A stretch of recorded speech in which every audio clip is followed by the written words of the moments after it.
Maintenant, on va parler de la reproduction sexuée chez les embryophytes. Les embryophytes et les cormophytes, c'est la même chose. Ce sont deux mots qui signifient la même chose. Selon la classification des végétaux, les végétaux sont subdivisés en eucaryotes et prokaryotes.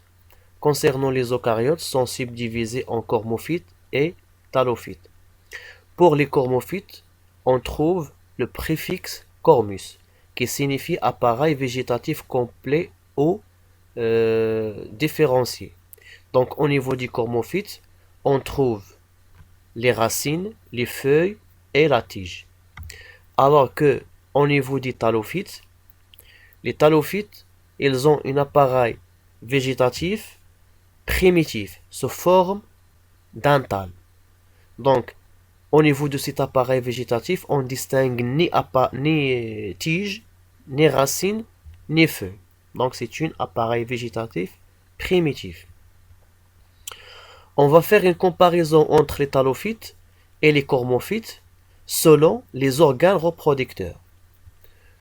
Pour les cormophytes, ils ont des organes reproducteurs plus adaptés au milieu terrestre et qui possèdent une enveloppe pluricellulaire protectrice appelée gamétange, donc l'organe reproducteur qui produit les gamètes est appelé gamétange, alors que l'organe qui produit les spores est appelé sporange, par opposition aux gamétocystes et sporocystes pour les thalophytes.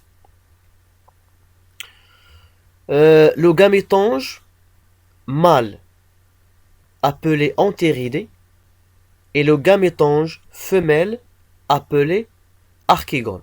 Et d'ailleurs, grâce à ce mot archégone, d'où l'appellation archégoniate, parfois encore donnée aux cormophytes. Donc, les cormophytes, ou bien ce groupe de végétaux, il a trois noms différents, soit cormophyte, soit embryophyte, soit archégoniate. Voilà ici une comparaison entre les organes reproducteurs des thalophytes et les organes reproducteurs des cormophytes.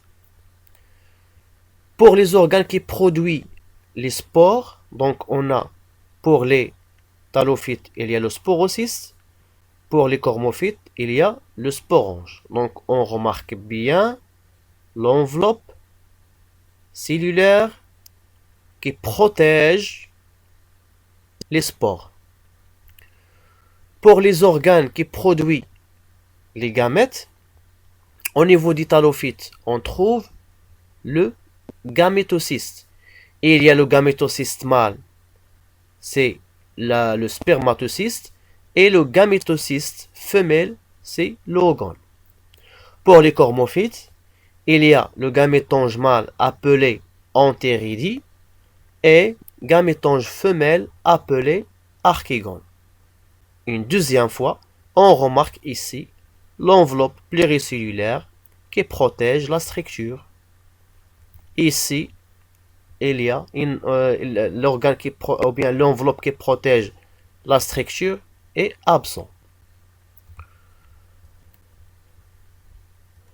Donc, au sein du sporophyte, donc on a déjà parlé du génération. Donc on a dit qu'il y a le sporophyte et il y a le gamétophyte. Donc au niveau du sporophyte, on trouve les sporanges. Ce sont des structures reproducteurs. Au niveau du sporange, il y a la formation des spores par méiose.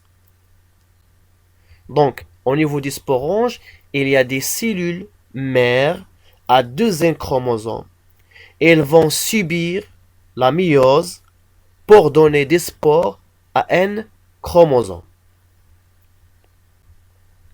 Donc, il y a formation des spores à un chromosome. Ces spores vont être soit libérés dans la terre, ou non. Donc, soit libérées, soit elles vont rester au niveau du sporophyte.